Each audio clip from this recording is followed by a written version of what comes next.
Bueno, bona vesprada a tots. Comenzamos el acto y me parece que sería interesante y necesario, si os parece bien, como es el primer acto que tenemos posterior al aniversario de la Dana, un minuto de silencio por el desastre de Valencia.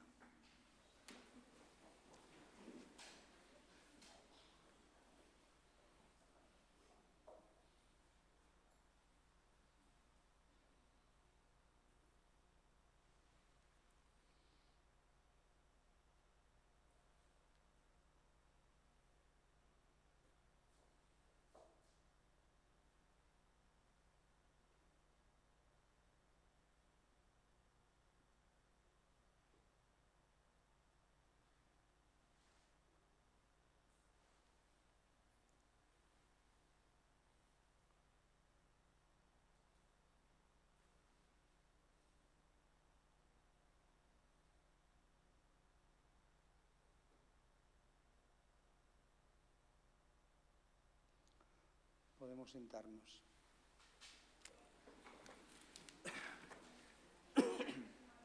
Bueno, estamos ya finalizando el año y también finalizando el año del centenario. Los que hayáis podido venir habréis observado que durante todo este año se ha querido reconstruir, recordar todo lo que sucedió en la década de los años 20, que es en conmemoración del centenario, lógicamente. Y hemos visto cómo era el arte, la historia, la economía, y hoy vamos a ver qué es lo que sucedía en el ámbito de la historia de la literatura, que es muy interesante precisamente. Para ello, viene a estar entre nosotros y también a darnos la conferencia el profesor José Miguel Segura Rosselló. José Miguel Segura Rosselló, para aquellos que lean El Mediterráneo los domingos en el cuaderno, Els Quaderns, el sábado, Els Quaderns, él tiene una página, media página, dedicada a sus reseñas. Es una persona muy preparada. A los 7 años ya estaba inscrito en la biblioteca de su pueblo como lector, 7 años. Por lo tanto, es una persona, un voraz lector, y que después pues, ha continuado, como es obvio, por todo este campo. Él es licenciado en Filología Hispánica, es profesor de instituto, es profesor de la UNED y además, sobre todo, el motivo por el cual está aquí hoy es, por lo que he dicho antes, su faceta de crítico literario. Tiene un libro que recomiendo que ojeen, que se titula Geometría del desconcierto, que el título es altamente significativo, ¿no? Contrapone el desconcierto que es la lengua literaria, es una desviación del lenguaje ordinario. La lengua literaria viene a alterar el orden lógico del lenguaje racional, y a ese desconcierto, extrañeza, pues él le da su geometría, es decir, su análisis, su encuadre, su racionalidad. Las reseñas suyas son reseñas extensas, pero al mismo tiempo intensas en conocimientos tanto de teoría, de crítica literaria, como de historia literaria. El título de la conferencia de hoy es La subversión de las vanguardias en los años 20, por lo tanto es un tema muy amplio, pero que me consta que lo ha preparado con muchísimo interés por poder dirigirse al Ateneo a todos ustedes. Gracias.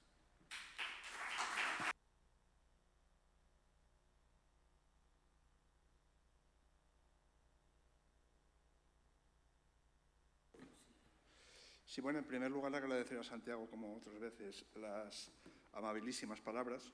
Estoy por proponerles que no vayamos a casa ya, que con esto ya vale. Yo me iría a la mar de contento, no sé ustedes, pero yo. Son palabras de un amigo que en su tiempo fue profesor y que nunca ha dejado de ser profesor en el mejor sentido de la palabra y al que ahora tengo como amigo, ¿no? Bueno, y le agradezco sobremanera el honor que me hace, y cuando digo honor lo digo con mayúscula y no es oratoria, que me hace por invitarme a participar en los actos de conmemoración del primer centenario del Ateneo de Castellón. Lo digo porque el Ateneo es una figura cultural de este país que, bueno, lo comentábamos antes, ¿no? Hunde sus raíces como mínimo en el 18, en aquello que se llamaban las sociedades de amigos del país, y que después aquello se diluyó con la época,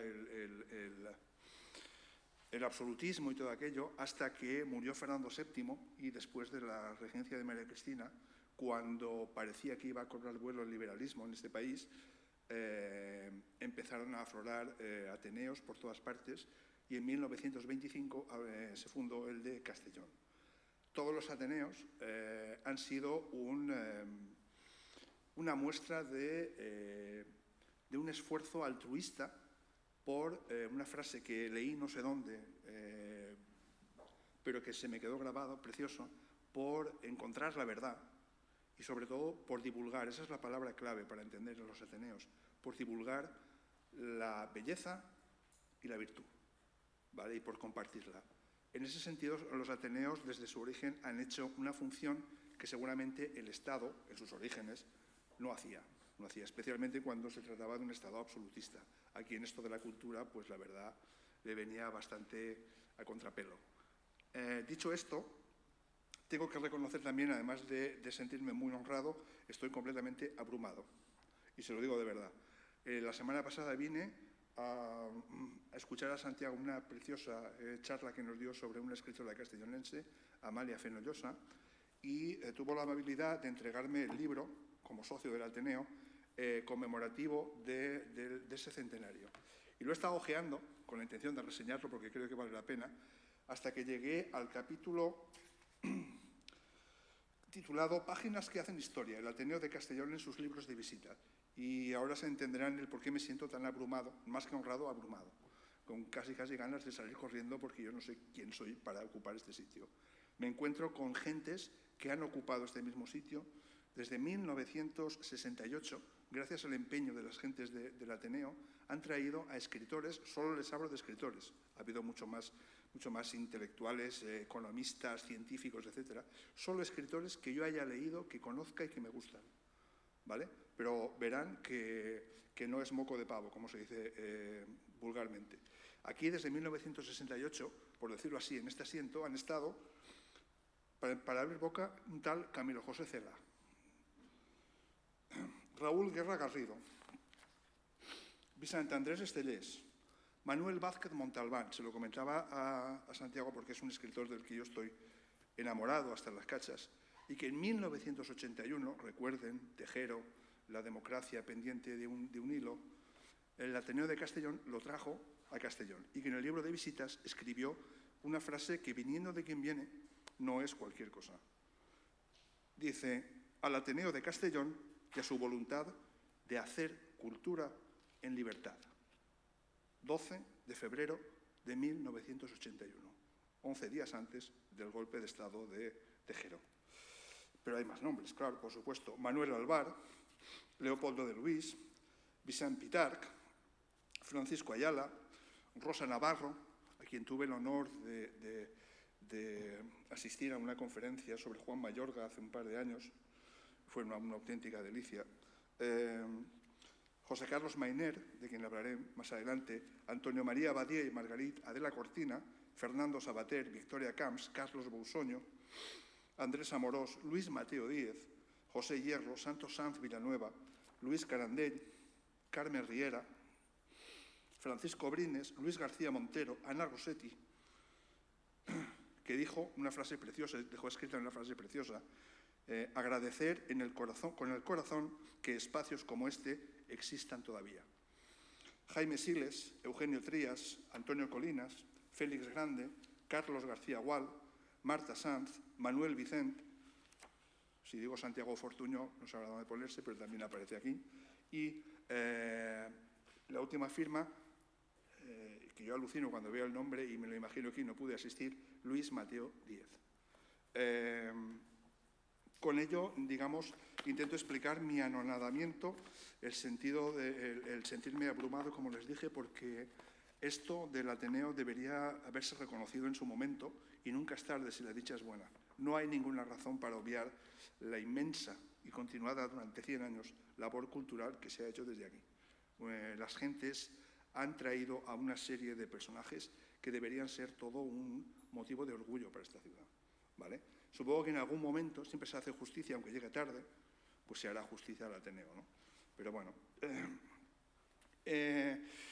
Y ya para empezar, pues bueno, un poco hablarles de la perspectiva desde la que yo quiero hablarles de las vanguardias, que no es la de profesor, no quiero venir aquí a dar apuntes a nadie, ni a examinar a nadie, sino simplemente como un lector, que es lo que fundamentalmente he sido toda mi vida. Eso después me ha llevado a dar clases, a escribir, etcétera, pero eso es secundario. Fundamentalmente yo he sido toda mi vida, desde los 7 años, que hace poco descubrí que me apunté a la biblioteca de mi pueblo, donde iba yo con 7 años, soy un lector. Y como lector quiero hablarles de una serie de unos movimientos, de unos escritores que tienen un especial brillo, una especial pátina.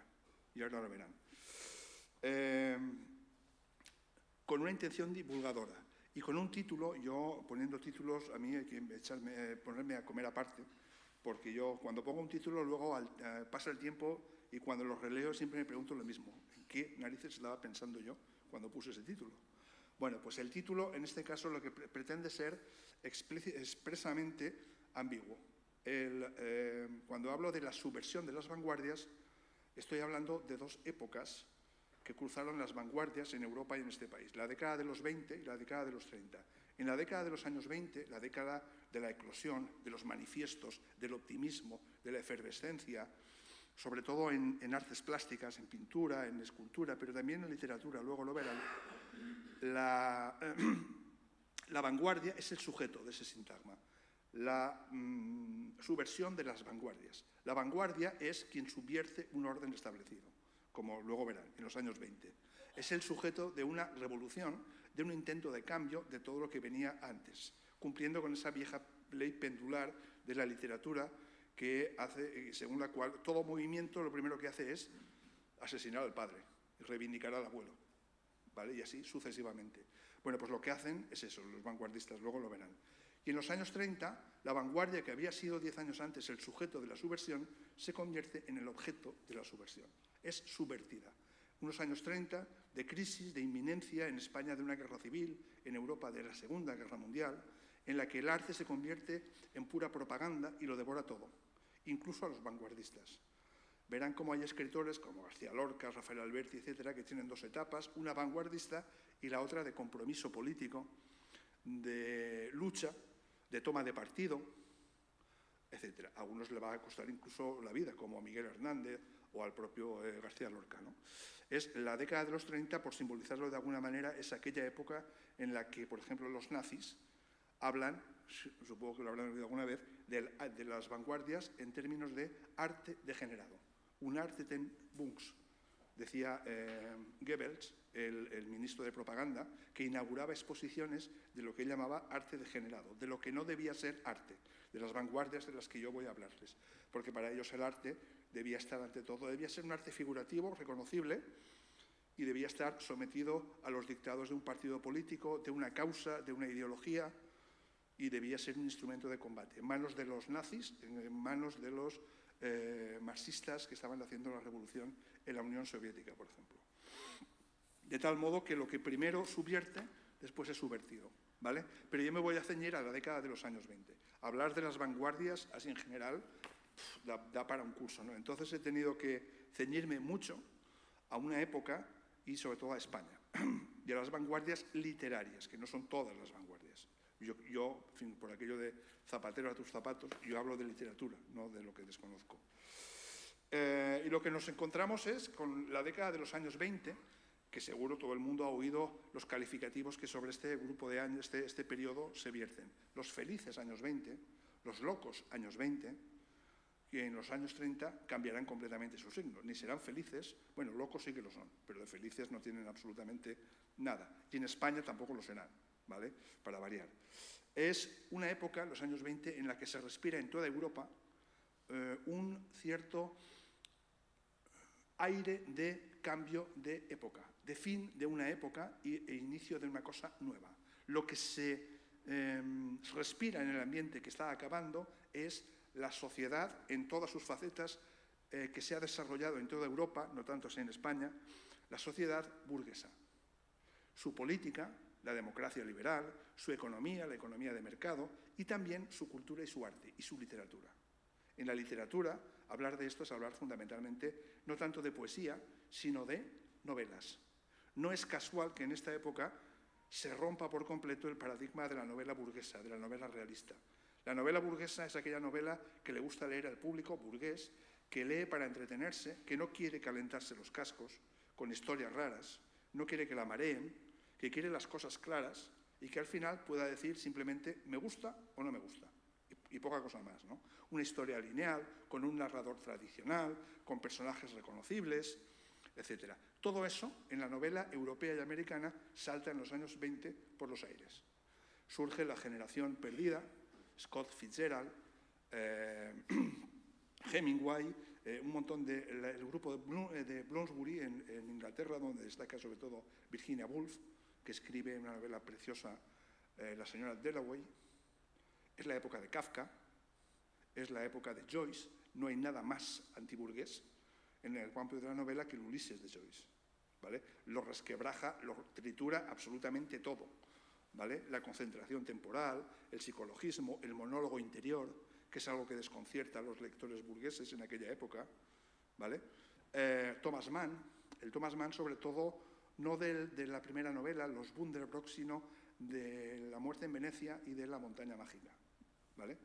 La novela salta por los aires y la novela es el paradigma de la literatura burguesa. Igual que ocurre en la literatura, ocurrirá en la pintura, en la escultura, en la arquitectura. Es la época en la que surge la Bauhaus, por ejemplo, de Le Corbusier en Francia, que rompen con los esquemas de la arquitectura de la vivienda típicamente burguesa. Todo aquello salta por los aires. En el ámbito, digamos, social, empiezan a surgir cosas que hablan de ese cambio de época. Por ejemplo, es un momento en el que la realidad parece querer ensancharse, que no tiene suficiente con los límites que había tenido hasta entonces y que lucha por ensancharse, ampliarse, incluir dentro de lo real, del concepto de lo real, cosas que hasta entonces solo formaban parte como mucho de los sueños y de la imaginación, ¿vale? Por ejemplo, pues es la época en la que empieza a investigarse sobre los virus, las primeras vacunas. Es la época en la que se descubre el teléfono, el gramófono, el cine, unos modos de comunicación, artística o no, que hasta entonces eran inimaginables, ¿vale? La radio. En la música aparecen nuevos modelos musicales, el jazz, en la música clásica, Debussy, Offenbach, etc. La música clásica de toda la vida también salta por los aires. Cito unas palabras que muestran esto bien claramente de un arquitecto e historiador del arte catalán, Josep Pijuan, citado a su vez en el libro de José Carlos Mainer, La Edad de Plata. Este arquitecto y historiador del arte catalán dice, intentando definir esta época: esto es para mí lo diabólico del arte moderno, que obliga a revisar todo el universo. Los métodos son de una apariencia inocente que desconcierta. A veces es un deliberado abuso de la técnica, otras es una mala jugada mezclada con perversión. Son adjetivos impropios en el verso, son colores de un absurdo malva, o como las caras verdes de Matisse, o formas incoherentes, como los árboles de grandes troncos y pocas hojas de Derain, los monstruos de Chagall, las picardías de Gros. ¿Es arte todo esto? Sí, sí lo es. Observad el paralelismo con las ciencias. La física se ha vuelto surrealista y experimenta con electrones que acaso son reales, pero actúan como si fueran hipotéticos. La biología se interesa por fenómenos genéticos y por los virus. La astronomía descubre nuevos universos, pero también la música insiste en la dodecafonía, el tercio y el cuarto de tono, y la política se ha vuelto tan irrealista como eficaz, con las dictaduras. Es una época en la que empiezan a surgir dictaduras no solo en Italia y después en Alemania, también en Portugal, en Polonia. Media Europa se rige dictatorialmente. El concepto de mundo moderno tiene su epicentro en la idea de que todo puede ser de mil maneras. Estamos en una época en la que todo, absolutamente todo, cambia. ¿Y qué ocurre específicamente con el arte y en particular con la literatura? Pues la palabra clave es la que he dicho antes, que el arte y la literatura en especial se convierten en hechos subversivos. ¿Qué significa subversión? Subversión significa romper, acabar con algo desde dentro. Los artistas de esta época son casi todos, algunas excepciones, por ejemplo, Miguel Hernández, pero son muy excepcionales, casi todos son artistas que se crían, que nacen, se crían y se educan en familias burguesas, bien pensantes de la burguesía. Y con esa educación lo que hacen es, lo que había dicho antes, asesinar al padre, romper con esa inercia. El arte de esta época es una alteración o pretende alterar el orden establecido. Pretende triturar todo tipo de canon, todo tipo de belleza establecida. Su enemigo número uno está siempre en los museos. Ahí tienen, por ejemplo, una escultura, vamos a llamarla así, que es un urinario de Marcel Duchamp, al que él le pone un nombre como si fuera el autor y una fecha y lo titula Fuente. Y lo más subversivo de todo, lo expone en un museo. Imagínense ustedes la reacción del público que asistía a un museo como ha asistido toda la vida y se encuentra con esto, ¿vale? Porque además el arte de esta época es un arte provocador, que pretende escandalizar, pretende el encontronazo con el público burgués, romperle los esquemas. Baudelaire lo decía con una frase que ha pasado a la historia, lo de épater le bourgeois, espantar, asustar al burgués, al público de mentalidad burguesa, que muchas veces salía completamente escandalizado. O cuando uno ve un cuadro un cuadro cubista, etcétera, etcétera, muchas veces se limita a decir aquello de esto mi hijo lo pinta en 2 minutos, esto parece que está pintado por un crío, ¿no? Son movimientos artísticos que fundamentalmente se ciñen a las artes plásticas, y especialmente a la pintura. Cuando pensamos en el cubismo, en el futurismo, en el expresionismo, en el impresionismo y en el surrealismo, por ejemplo, pensamos en cuadros, en pintores. Pero ya veréis que también, o ya verán que también hay vanguardias literarias. Y las más radicales de las vanguardias, luego las veremos, son el dadaísmo, no sé si han oído hablar de él, Dada, de Tristan Tzara, que se dice, cuando uno estudia y le enseñan el dadaísmo, lo primero que le dicen es que los dadaístas pretendían pintar, esculpir, escribir como un niño. En realidad los dadaístas son unos suicidas, que buscan su propia destrucción. Y son el germen, la irracionalidad como tema dominante, y son el germen de lo que vendrá después. La principal de las vanguardias, la que ha tenido más recorrido y más trascendencia, el surrealismo. ¿Vale? Una anécdota, hasta una autora, una novelista típicamente burguesa como es Agatha Christie, en 1926 escribe la novela protagonizada por el detective Hércules Poirot, menos burguesa de todas. No sé si la han leído, y si no se la aconsejo, El asesinato de Roger Ackroyd. ¿La han leído? Pues si la han leído sabrán que hay una particularidad muy poco tradicional, muy poco burguesa, que es la identidad del narrador. ¿Vale? No quiero decir más por aquello del spoiler, pero es muy curioso, ¿no?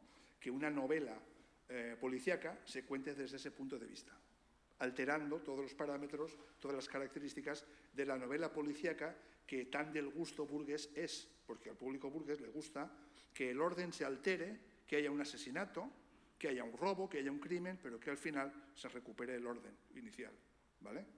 En este caso, la principal novedad está en la identidad del asesino, ¿vale? Bien, no digo más. Y para centrarme en España, yo parto del año, digamos, en que se funda el Ateneo de Castellón, 1925, el año, digamos, bisagra de la década de los 20, porque Es el año en que sucede culturalmente un hecho muy importante, el más importante de todos, que es la publicación de este libro, de parte de este libro, aquí hay varios, de este libro, La deshumanización del arte, de José Ortega y Gasset. Es seguramente uno de los pocos ensayos de estética que se publican en Europa y seguramente el primero que se ha publicado en España alguna vez, en el que Ortega y Gasset teoriza sobre las características de lo que él llama arte joven, arte nuevo, ¿vale? Para él es un arte antirromántico, verán lo que significa esto, antirrealista, antiburgués y antifigurativo. Antirromántico porque, como verán, rechaza todo tipo de sentimentalidad. Y el romanticismo es sentimentalidad. En realidad, los nuevos artistas rechazan cualquier atisbo de humanidad. De ahí que Ortega hable de deshumanización, de arte deshumanizado. Otros hablaban de arte puro, viene a ser un sinónimo, poesía pura, ¿vale?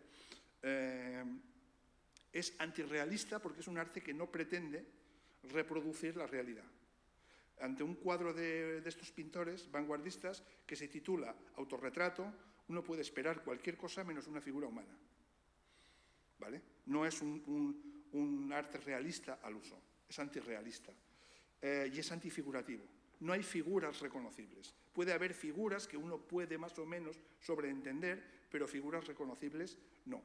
Es además un arte, dice él, creo que esto explica muy bien la naturaleza del arte de las vanguardias. Ortega habla de un arte, el palabra es horrible, fenomenológico, estilizado, diría yo. Me explico. Él dice que, para entender lo que hace un pintor, un escultor o un escritor vanguardista, imagínense ustedes una escena en una alcoba en la que hay un señor agonizando. Está a punto de morir. Está agotando en los últimos instantes de su vida. Y en esa alcoba, hay mucha gente, ahora verán, está su mujer y sus hijos. Está también el médico que lo ha atendido. Hay un periodista y hay un pintor. Según Ortega y Gasset, la distancia que hay entre la mujer y el hijo y el pintor es la distancia que hay entre el arte del siglo XIX, romántico, realista, figurativo, que hablaba de cosas humanas, de sentimientos, un arte en el que el artista está implicado, y el pintor que lo que pinta no es lo que ve, pinta la sensación que aquello le produce. Es decir, el artista se distancia de aquello de lo que habla y como primera consecuencia la humanidad, todo lo que huela a humano, desaparece. Según dicen en algunas ocasiones, la primera vez que lees esta frase en Ortega y Gasset te llama mucho la atención, a los artistas vanguardistas, los artistas vanguardistas repudian lo humano. Lo humano les da asco como materia artística. Están hartos de un arte que no ha conducido a nada, el de la sociedad burguesa del siglo XIX, en su variante romántica, en su variante realista, y quieren hacer un nuevo tipo de arte rompiendo totalmente con el pasado. Para ello lo primero que hacen es eliminar todo rastro de humanidad. Y hablan de poesía deshumanizada, poesía joven o poesía pura. A lo mejor han oído hablar alguna vez de eso. Es una expresión que tuvo mucho éxito y que adjudicamos a Juan Ramón Jiménez, pero que no es de Juan Ramón Jiménez. Los grandes autores son aquellos que crean grandes cosas o les adjudicamos falsamente grandes cosas, como en el caso de Juan Ramón Jiménez. La expresión poesía pura viene de Baudelaire, de Verlaine, incluso de Allan Poe, y el primero en utilizarla como un término teórico, un tipo de poesía, fue un crítico francés, Henri Bremont, ¿vale? El término poesía pura viene de ese primer poema de la izquierda, un famoso poema de Juan Ramón Jiménez, en el que habla de la poesía con ese adjetivo. Vino primero pura, vestida de inocencia, y la amé como un niño, y así sucesivamente. Ahí es donde por primera vez se habla de poesía pura en la literatura española, pero insisto, poesía pura es poesía deshumanizada, poesía intelectualizada, estilizada, que no tiene nada que ver ya con lo anterior. Es también un arte absolutamente intrascendente, que no pretende nada, inútil, por decirlo así, que no tiene ninguna dimensión práctica, no tiene una voluntad de incidir en la realidad. Va muy poco más allá del juego, del divertimento o de la expresión de una subjetividad sin más. El arte con el que se pretendía modificar la realidad, piensen ustedes en el realismo, por ejemplo, Galdós a favor de la revolución burguesa, etcétera, etcétera, para ellos es algo propio del pasado con lo que hay que romper. El arte es algo completamente inútil, sin ninguna dimensión práctica. Además, es un arte, como pueden ver ahí, provocador. Tienen también una imagen muy famosa de una fotografía dadaísta en la que aparece la espalda de una mujer con dos dibujos a rotulador que hacen que esa espalda parezca un violín, ¿vale? La espalda es la de la amante de Duchamp, ¿vale? Un personaje que no solía salir en el arte burgués, los amantes. Y en este caso, el juego, la voluntad de jugar, ¿vale? Se titula El violín de Ingres. Es un icono muy, muy famoso, muy reconocible de las vanguardias. Evidentemente, este arte, incluida la poesía, siempre acaba provocando la misma reacción en el público burgués, el público tradicional, la de repudio, la de incomprensión, porque es un arte vanguardista exigente con el público. Le exige que haga un esfuerzo, luego lo veremos con Buñuel, al final, que muchas veces el público burgués no está dispuesto a hacer, porque como ya hacía en el XIX cuando leía novelas, no consumen arte con la intención de romperse la cabeza, de plantearse problemas, interrogantes, etc. Simplemente quiere entretenerse, ¿vale? Ante este arte del que en un primer vistazo uno no entiende nada, se desentienden.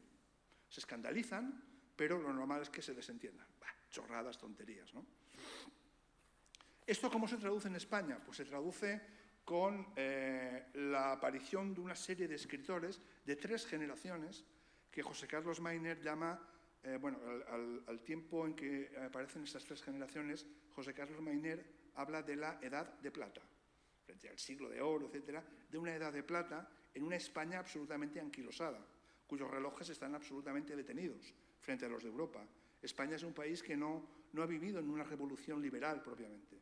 No se ha democratizado como tal. Parece una democracia, pero no lo es. Aquello de la alternancia de partidos, la restauración, etc. Aquello acabará con una dictadura, la del general Primo de Rivera, que a su vez acaba con lo que llamaban una dicta blanda, del general Berenguer, que al final acaba con la proclamación de la República y más adelante pues, con lo que todos sabemos, ¿no? Una crisis que no logra solucionarse nunca. Y además tampoco ha vivido plenamente una revolución industrial. No tiene una economía capitalista como el resto de Europa, ¿vale?, que permita que este país progrese económicamente, materialmente. Pues en el arte, en cambio, vive una eclosión de escritores que se suceden en 3 generaciones. La primera es la generación del 98.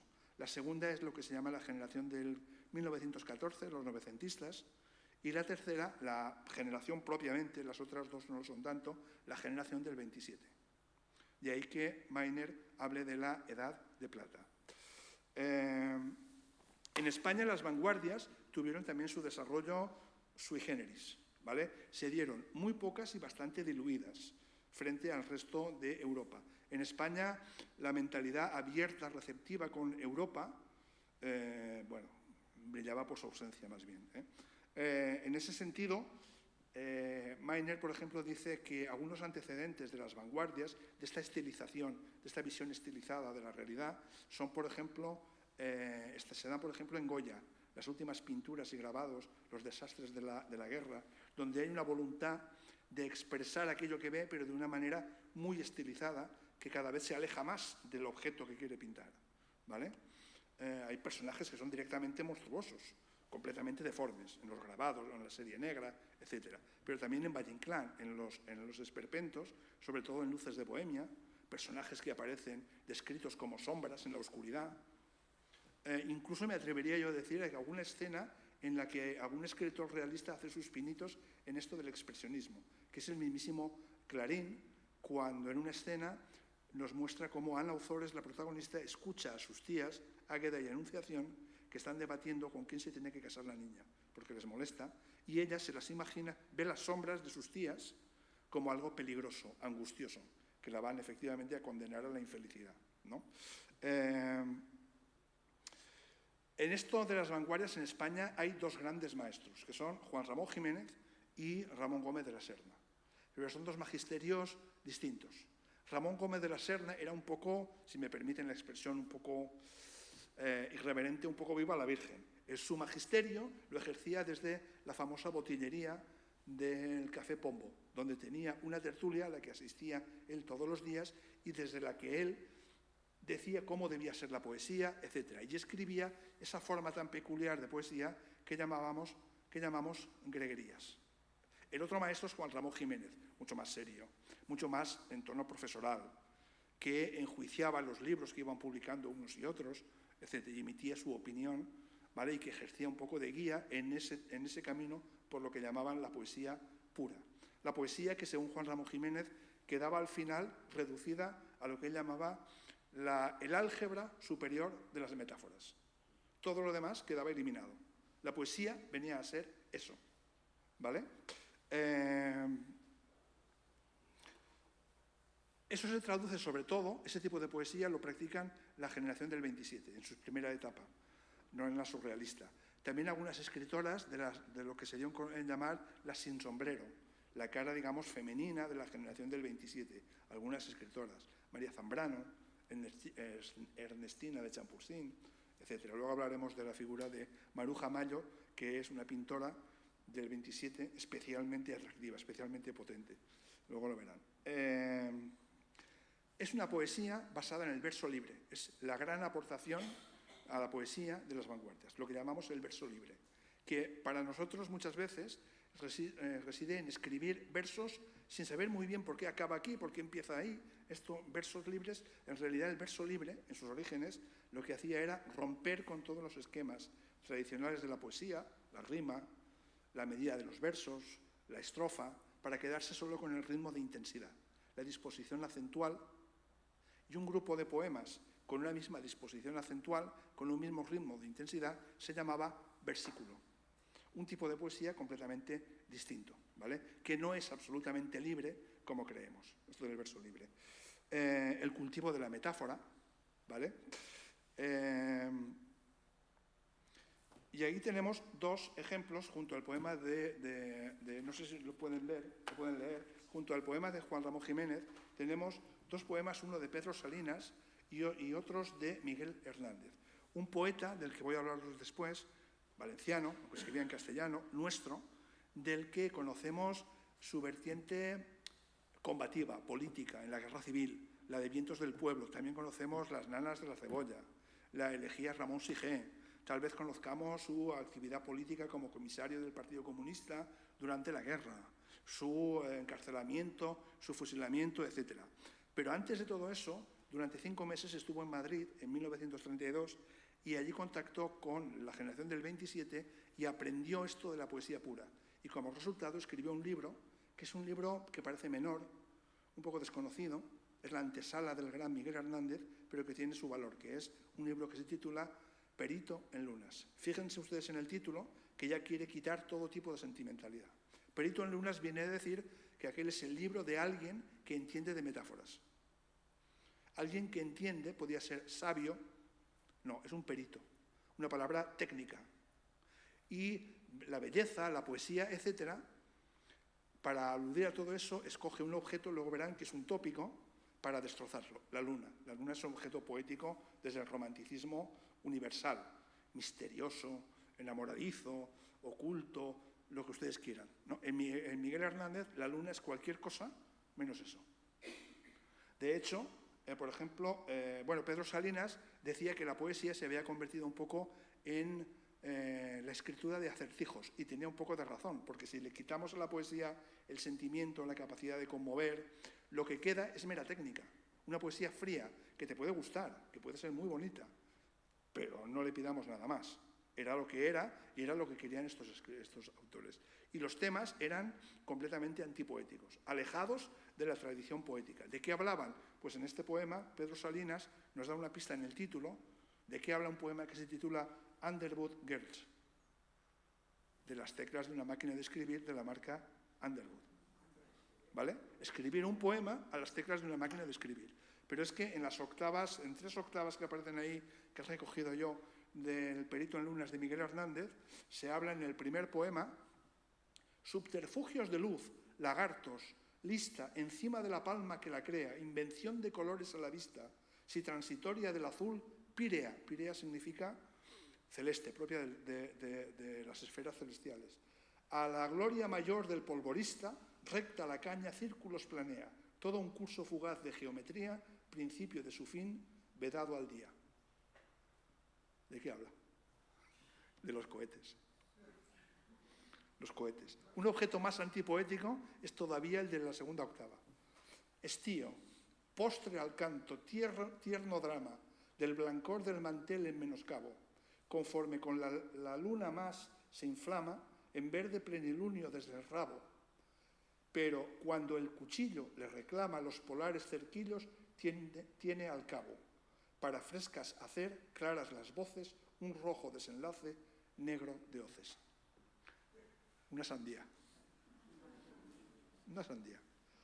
Es demasiado poco maniquí, vivo al viento del más visible trigo, la caña de la escoba para ti, a la fuerza del pájaro enemigo, donde los picos restan pan, allí te eriges con un aire de mendigo, meseguero incorpóreo que has dejado riéndose tu cabeza en el granado. Un espantapájaros. La poesía hablando de las teclas de una máquina de escribir, de una sandía, de un espantapájaros, de los cohetes, ¿vale? Y de cualquier objeto que lo que tiene es una falta de tradición. Objetos de los que nunca se había hablado en tono poético, de los que nunca se había escrito un poema. Y cuando hable, luego lo veréis, o lo verán, de un tema tradicional, lo hace para destrozar la tradición, para cambiar completamente ese tema y destrozarlo.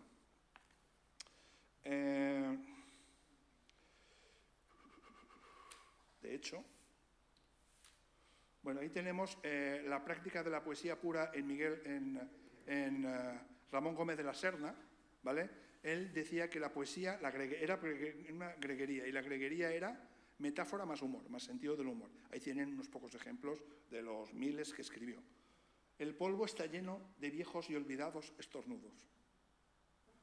La pistola es el grifo de la muerte. La O es la I después de beber.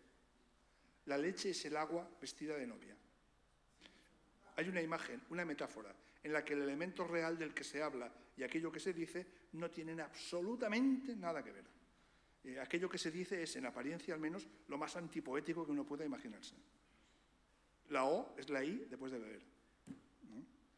Pero es que además en la residencia de estudiantes, luego lo sabré porque aquello era un espectáculo, en la residencia de estudiantes es donde estudian, entre comillas, más bien poco, la mayoría de miembros de la generación del 27, especialmente unos cuantos que eran unos personajes. Escribían y vivían en vanguardia, ¿vale? Escandalizando, provocando y sin privarse de nada, luego lo verán, que son Luis Buñuel, Salvador Dalí, García Lorca, y luego un miembro de la generación del 27 que siempre pasa desapercibido, que nunca se nombra, que apenas tiene obra, pero que era el motor de la capacidad provocadora de todos aquellos escritores. Un ingeniero al que se le conoce como Pepín Bello, ¿vale? Pepín Bello inventó, por ejemplo, un género nuevo dentro de esa nueva poética y le llamó anaglifos. Y en la residencia de estudiantes, los poetas del 27 hacían concursos sobre los anaglifos. Un anaglifo es un tipo de poema muy breve, muy parecido al haiku japonés, inventado por Pepín Bello, que tenía que cumplir unas ciertas condiciones. Como ven en los tres primeros, tenía que repetir 2 veces el mismo sustantivo, en el primer y el segundo verso. El barco, el barco. El tercero tenía que tener obligatoriamente la palabra gallina. Todo anaglifo que se preciara en el tercer verso tenía que tener la palabra gallina. Y el cuarto era algo que no tenía absolutamente nada que ver, completamente inimaginable, que no tenga ninguna relación ni con el barco ni con la gallina y el zapato. O el búho, la gallina y el pantocrátor, la imagen medieval de Dios omnipotente. El elefante, la gallina, qué elegante. Y ahí surge García Lorca, que entre otras cosas, además de un escritor genial, tenía un ego muy subido, hizo, como casi todo en la vida, del anaglifo una cuestión personal. Una cosa eran los anaglifos que escribían los demás y otra era lo que escribía él, que para él eran mucho mejores. Y reinterpretó las reglas de los anaglifos. Por ejemplo, en la primera se cumple la primera condición, los dos primeros versos repiten la misma palabra, rosa, rosa, pero en el tercero ya no aparece la gallina, la salchicha. Y en el cuarto, además, introduce no un sustantivo, sino un sintagma o una frase. Y no como otra cosa. La tonta, la gallina, y por ahí debe andar alguna mosca. ¿Dónde está el sentido? ¿Dónde está el significado? Ha desaparecido. ¿Dónde está la capacidad emocional? Ha desaparecido. ¿Esto te gusta o no te gusta? Y el escritor lo sabe, y es lo que pretende. Y es algo completamente nuevo, ¿vale? Con lo que pretenden, entre otras cosas, romper con los iconos de la tradición. En nuestro caso, con la tradición literaria, como se puede ver en estos versos, en los que comparo 3 poemas que hablan de un tópico, un tema que se repite una y otra vez a lo largo de la historia de la literatura, el tema del camino, que de hecho y de alguna manera ya está en la mismísima Odisea, solo que el de Odiseo o Ulises es un camino a través del mar, ¿no? El homo viator, les decía en latín, la vida como un camino, como un río, nuestras vidas son los ríos que van a dar en la mar. En este caso, en la quinta estrofa de las coplas por la muerte de su padre, Jorge Manrique habla de la vida como una jornada de camino, el tránsito de un lugar a otro.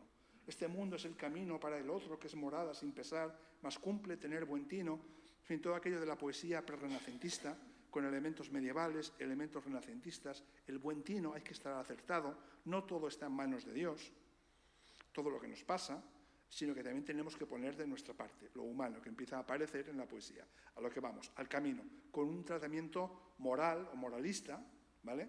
En el siglo XX aparece Antonio Machado, con un famoso poema que después musica Serrat, aquel de caminante son tus huellas, el camino y nada más, caminante no hay camino, se hace camino al andar, que habla un poco de lo contrario, del sentido de la trascendencia que busca Machado y no encuentra nunca hasta que llega al final.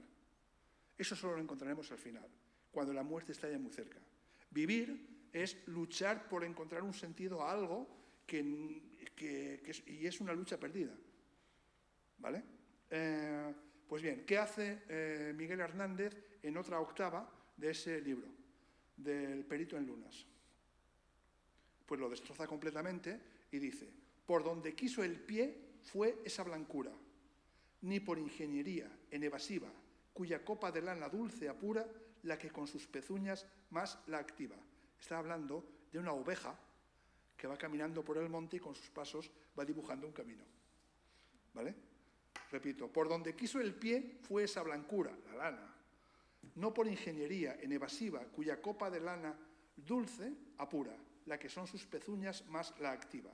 Además hay un elemento muy característico del primer 27, que se da también en Miguel Hernández, que es lo que se llamó el gongorismo, la imitación de la sintaxis gongorista. El hipérbaton, la sintaxis forzada, rota, ¿vale?, que fuerza mucho al lector a reconstruir el sentido de lo que está leyendo, ¿vale? De hecho, en la generación del 27 se constituyó como tal en el acto de homenaje a Góngora en conmemoración del 2º centenario de su fallecimiento, en 1927, y toma el nombre de ahí. Bueno, pues el poema sigue diciendo: serpentina por eso está, parece como una serpiente que se pone a la sombra de los árboles, en levante, segura en la sombra, presente a fuerza viva, sabiendo su desagüe y su remanso, por lo que suenan faros sin descanso. Faros tiene un sentido antiguo, significa esquilas, ¿vale? Sonidos de las otras ovejas. Se siente segura porque sabe dónde están los demás. ¿Qué ha hecho con el tema del camino? Se lo ha cargado por completo. Ya no hay ninguna dimensión moral, intelectual, sentimental, para nada. Es un juego de metáforas. Frío, intelectualizado, estilizado, sin más. Eso es la poesía pura, ¿vale? Eso es lo que decía Pedro Salinas, lo calificaba como, en efecto, es así, una especie de acertijo. Uno pregunta y tiene que empezar a leer, releer, reconstruir para saber de qué diantre está hablando cada uno de esos poemas con esa sucesión de imágenes, ¿vale? Pues ya con esto, la última parte les propongo que vean, porque ahora vamos a ver un poquito de cine, 1 minuto 40 segundos del famoso prólogo. Es otro ejemplo de las vanguardias, del lenguaje vanguardista, en este caso aplicado al cine. el cine surrealista. 1 minuto 40 segundos del prólogo del famosísimo cortometraje de Luis Buñuel, Un perro andaluz. Han oído hablar de él. Seguramente lo habrán visto o habrán visto la película. Si yo les pregunto cuál es el tema de la película, ¿me sabrían contestar? ¿No? Bien, vamos de todas maneras primero a ver esa especie de prólogo. Lo he editado, he cortado los 2 últimos planos donde pasa lo que pasa con la navaja y un globo ocular. Eso no lo van a ver. Eso se le va a sugerir, pero no lo van a ver, ¿vale? Aunque es un ejemplo perfecto de lo que llamábamos, lo que hemos llamado antes, voluntad de provocar, de escandalizar al público. Creo que se oye la música.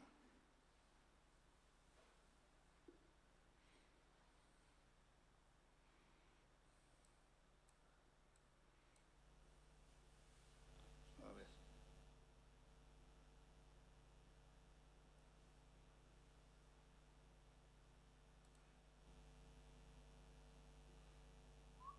Aquí.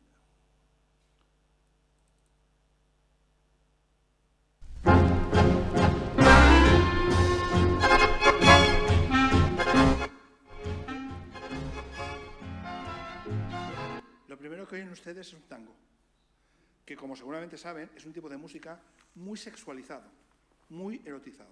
Ver a una pareja bailando un tango, ¿vale? Aquello tiene mucho más que un simple baile, ¿vale? Porque lo que se nos va a contar es una historia de amor en lo que el amor se traduce fundamentalmente en deseo sexual.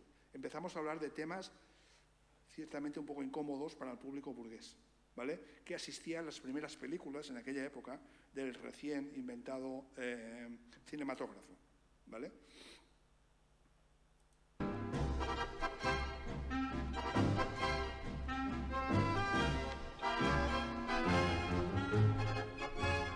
Otra cosa. El título es otro interrogante, ¿por qué un perro andaluz? Lorca, con su ego también nunca suficientemente satisfecho, dijo que aquello era una alusión a él.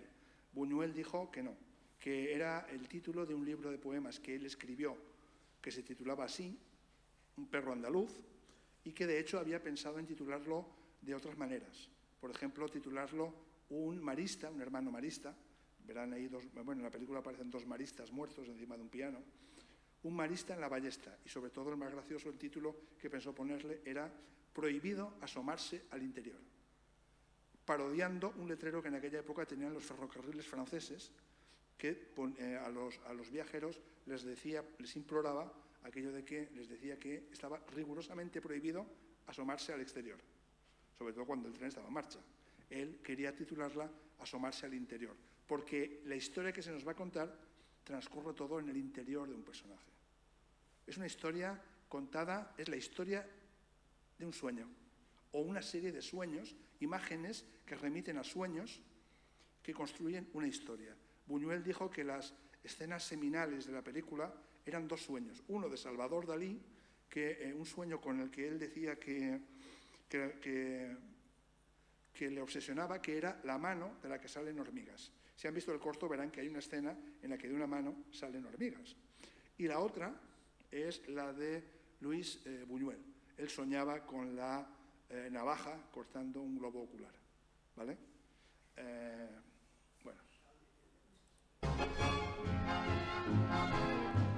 Bueno, es cierto sadismo de provocación, pero como verán, hay todo un mensaje y toda una sintaxis en este prólogo. Todo esto se hace no solamente con voluntad de provocar, de asquear, de escandalizar, sino con otra intención.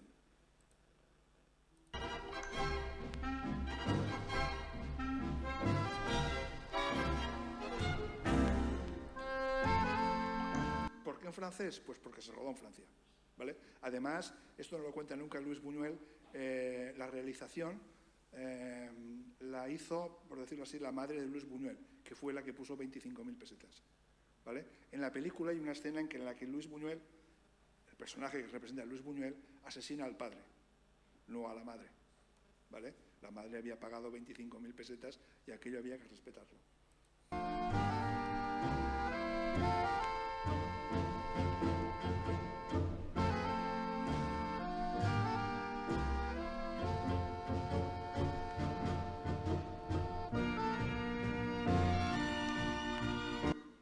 partir de aquí van a haber 14 planos muy breves que se suceden.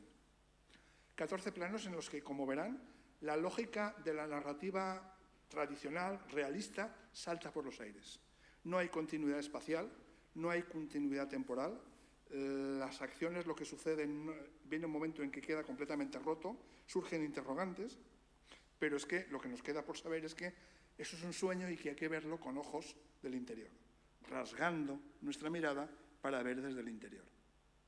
¿Me explico? La primera ironía, está llena de ironías, la película es el inicio de un cuento tradicional. Érase una vez cuando lo que se nos va a contar no tiene nada ni de cuento infantil ni de tradicional.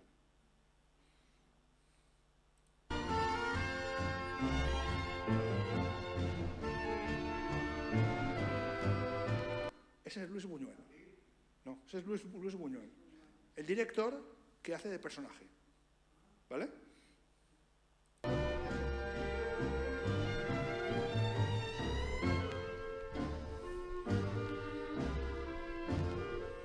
Primer gesto que empieza a incomodar un poco al público, ¿vale? El probar el filo de la navaja con mi uña.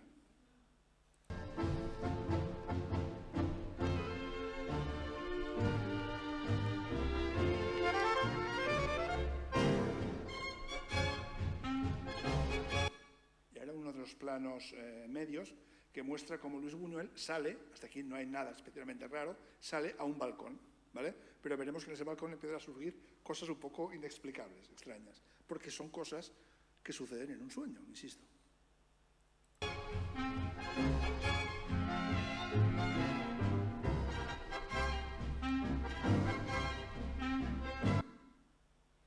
Empieza a mirar el director, actor, y mira al cielo. ¿Qué está mirando ahora? Está mirando lo mismo que vemos nosotros. Ese es un plano en el que se igualan el director, el actor y el público. Estamos viendo un tótem de la literatura tradicional, un icono clásico, la luna, ¿vale? Piensen ustedes en la literatura romántica, ¿vale? Todo lo que se ha dicho y desdicho de la luna. Pero lo importante es que ahora estamos en un plano de igualdad.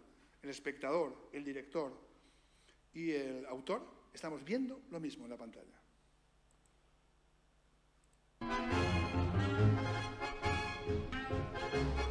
Empieza a hiperventilar y a expulsar humo de ese cigarrillo, ¿vale?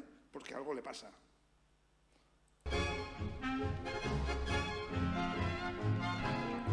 ¿Quién es esa mujer? Está en el balcón. ¿Cuándo ha entrado? Está sentada. ¿Quién es? Pero es que es más, fíjense que el actor masculino antes no llevaba corbata, ahora sí. La lógica actancial se rompe. Una cosa no conduce a la otra. En la narrativa tradicional, los hechos se ordenan en una relación de causa-efecto. Una cosa es la consecuencia de lo anterior y la causa de lo siguiente. Así son comprensibles y así es como quiere el público burgués que se le cuenten. No de esta manera. Los interrogantes empiezan a aparecer. ¿Pero esto qué es? ¿Quién es esa mujer? ¿Qué hace ahora? ¿Y esa es la corbata? ¿Que antes no llevaba corbata? ¿Quién es? Eso se lo tiene que responder el espectador. La manera de generar sentido ya no es la que le gusta al público burgués. Estamos en el ámbito de lo irracional, de la irracionalidad.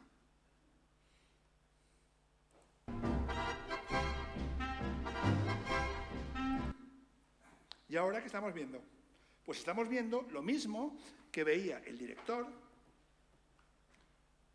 y el personaje femenino. Y nosotros también. Luego, lo que se está insinuando, lo que se está sugiriendo es que lo que el director le va a hacer, el director-actor, le va a hacer al personaje femenino, en realidad nos lo está haciendo también a nosotros. ¿Y qué está haciendo? No es tanto el acto físico de seccionar longitudinalmente un globo ocular, sino el acto de obligar al espectador a abrir su interior para poder dar sentido a aquello que se le va a contar. Si no hace esa operación, lo que va a ver a continuación no tiene ningún sentido. La prueba es que, evidentemente, cuando esta película se estrenó, una película en la que, por si no la han visto, Max Schaub decía que la película le había encantado, que la calificaría como toda una incitación en toda regla al asesinato. decía él, ¿vale? Eran muy amigos de la ironía, del humor negro, etc. En la que hay una relación de pareja en la que un personaje está arrastrado por todos los traumas familiares. La figura del padre al que asesina, la cultura, la educación. Intenta acercarse a una mujer arrastrando un piano. Un piano es un objeto cultural. Encima del piano hay 2 burros muertos. La cultura podrida. Dalí a todo lo pasado lo llamaba putrefacto. Los putrefactos. Todo lo que había antes que nosotros era podredumbre, los putrefactos. Y además hay 2 hermanos maristas. Con todo ese peso intenta acercarse a una mujer. ¿Vale? Vale. Bueno, pues poca cosa más. Yo, si quieren, para demostrarles que esta gente escribía y vivía de la misma manera, les cuento un par de anécdotas que son muy sustanciosas de esta gente y que son muy ilustrativas. ¿Ustedes han oído hablar alguna vez de la Orden de Toledo? ¿No? La Orden de Toledo fue una orden, por decirlo así, que formaron algunos de los escritores más gamberros de los que vivían en la residencia de estudiantes. Por supuesto, ahí estaba en primer lugar Luis Buñuel, Salvador Dalí, García Lorca, estaba María Teresa León, estaba Rafael Alberti, lo más granado, lo más gamberro y lo más libre que había en aquella casa. A Luis Buñuel le encantó la ciudad de Toledo, especialmente Toledo por la noche, sus callejones místicos, misteriosos, donde parece que puede suceder cualquier cosa, el arte, el misterio, y empezó a hacer excursiones. Se le fueron sumando otros compañeros y aquello se convirtió en un grupo que prometió realizar periódicamente una visita a Toledo durante varios días. ¿Para qué? Para hacer el gamberro, para nada más. Porque lo que hacían era, se iban durante una semana, por ejemplo, a Toledo, y había una jerarquía. Había unos miembros que eran caballeros y otros escuderos. Los escuderos, para subir a la categoría de caballero, tenían que cumplir ciertas condiciones. Por ejemplo, no lavarse hasta no regresar después de una semana a Madrid. Mostrar públicamente y fehacientemente que le gustaba el vino, especialmente el vino blanco de Yepes, que se consumía allí en Toledo. Después, por ejemplo, por las noches iban con una sábana, como fantasmas, buscando aventuras y desventuras, asustando a la gente, haciendo el gamberro por la ciudad de Toledo. Una ceremonia que practicaban obligatoriamente era la de ir a reflexionar, decían ellos, ante la tumba del cardenal Tavera, que tiene una escultura de Berruguete en la que aparece el cardenal Tavera muerto, y justo en el momento en que empieza ya la podredumbre del cuerpo. ¿Vale? Iban todas las noches a la pensión de la Sangre, a las afueras de Toledo. Comían siempre lo mismo. Ellos lo llamaban tortilla a caballo, tortilla con carne de cerdo y alguna perdiz y mucho vino blanco de Yepes, eso que no faltará. Y escogían ese lugar porque es la taberna en la que está ambientada la novela ejemplar de Cervantes titulada La ilustre fregona, y que estaba entonces, cuando iban ellos, igual que en época de Cervantes, ¿vale? Habían unos jergones infames para dormir, burros y caballos en el patio y, por supuesto, agua corriente ni en sueños, ¿vale? Bueno, pues eso era la orden de Toledo, un motivo más para hacer el gamberro, ¿vale? Y así anécdotas, pues hay muchísimas personas que vivieron como escribieron, que escribieron como vivieron y que, bueno, tuvieron su trascendencia, no demasiada, excepto el surrealismo, porque aquello fue una época, pues eso, de eclosión, como fuegos artificiales, ¿no? De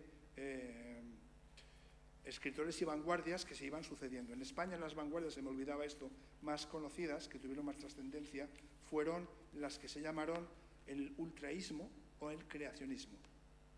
Eran una especie de mezcla de todas las vanguardias. Lo fundían un poco todo en uno, y allí, por ejemplo, se dieron a conocer en las filas ultraístas y creacionistas Vicente Huidobro, Rafael Casinos Asens o el mismísimo Jorge Luis Borges, que también tiene una época juvenil, oculta, gamberra, creacionista o ultraísta, ¿no? Y bueno, yo por mi parte no quiero cansarles más y y doy por acabada la charla. Si quieren preguntarme algo, intentaré responderle.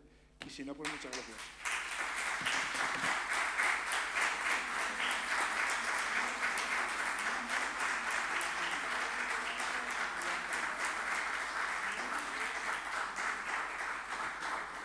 Bueno, José Miguel, los aplausos son elocuentes. Si quieren preguntar algo, yo intento creo responderles. Que ha sido una conferencia muy interesante. No por tópica es falta de la realidad. Y por otra parte, he visto efectivamente que el título de tu libro, tú eres un geómetra del desconcierto, porque analizas, diseccionas y sobre todo llegas incluso a racionalizar aquello que es un desconcierto, un desastre. Por lo tanto, si alguno de ustedes quiere preguntar alguna cosa más. Me gustan las palabras de Santiago, pero me quedo con una definición que me dio una compañera de Burriana hace unos años. En realidad, yo lo que soy un lector, no poco soy lector. Lo que ella dijo, soy un malalt de literatura. Entonces había un programa en la catalana que se titulaba Malalts de tele. Le dijo que yo era un malalt, yo creo que soy un enfermo de la literatura, no soy otra cosa. Pero bueno, si alguien quiere preguntar algo, insisto, y si no, pues nada. Muchísimas gracias. No nos hablaba José Miguel de la patafísica, por decir algo, el dadaísmo. Bueno, sé que hay tantas cosas que no se puede hablar de todo. Es que las vanguardias tienen una dimensión europea mucho más formada, ¿vale? Con mucho más cuerpo, y otra en España. España era un país que, bueno, aquello era un milagro, que hubiera esta eclosión de tantísimo talento en estos escritores en un país como era España en aquella época. Y creo que lo he dicho, las vanguardias en España fueron un fenómeno muy reducido y muy diluido, ¿vale? Que hubiera esos intelectuales en una España en la que había tanto analfabeto, por ejemplo, era un auténtico milagro. En la patafísica sí, pero en Europa. ¿Vale? El gran continuador de la patafísica, supongo que lo sabes, es Humberto Eco.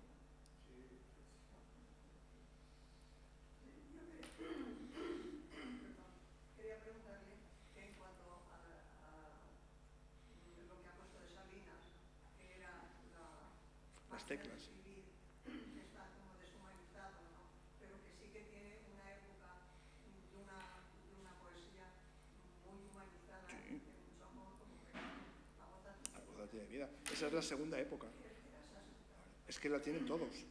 A esta primera época, por ejemplo, el mismísimo Miguel Hernández. ¿La primera era esta deshumanizada? Sí. Por ejemplo, a Miguel Hernández le pasa lo mismo. Tiene una época deshumanizada, de poesía pura, vanguardista, Perito en Lunas.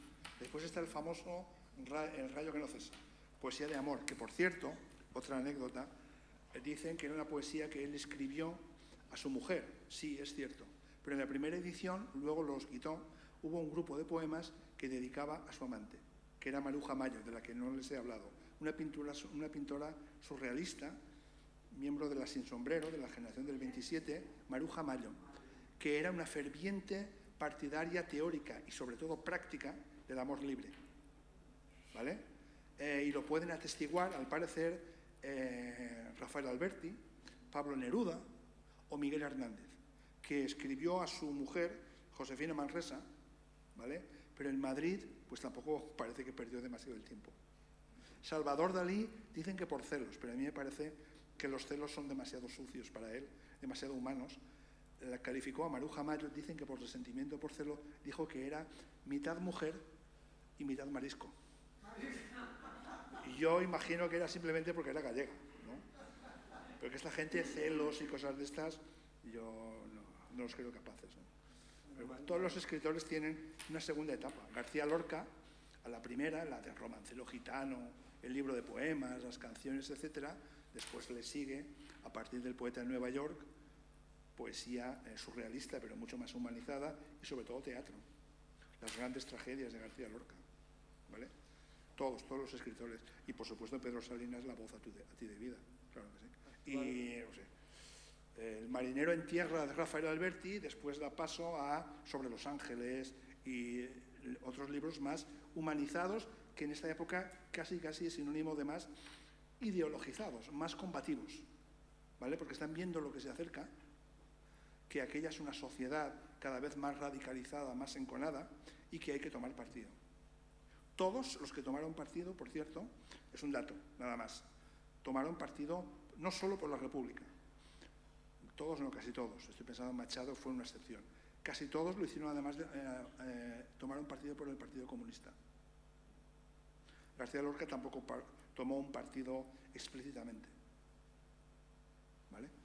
Su muerte yo creo que se debe a otras cosas, más personales, más familiares, pero bueno, no sé. Esto es el preámbulo de un ciclo de conferencias que impartiremos en el año 27, en 2027, en conmemoración del centenario de la generación del 27, porque efectivamente lo que está diciendo ahora el profesor José Miguel Segura son apuntes que realmente dan pie para un ciclo y sobre todo unas conferencias de distintos matices.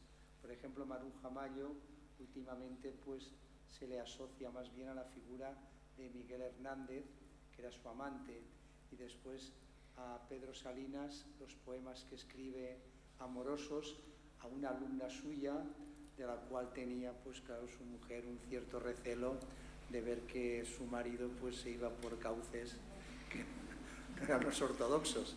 De ahí la heterodoxia también. Es un poco la historia de siempre. Cualquier escritor tiene una cara oculta, es un ser humano, un hombre o una mujer de carne y hueso y tiene sus grandezas y sus miserias. García Lorca, por ejemplo, en este contexto, maltrató hasta la saciedad a Miguel Hernández. Lo más educado que le dijo a Miguel Hernández era que apestaba a cabra. Pero esas cosas no se suelen decir en alguien como García Lorca, ¿no? Que venía de una familia bien, de Granada, etcétera, ¿no?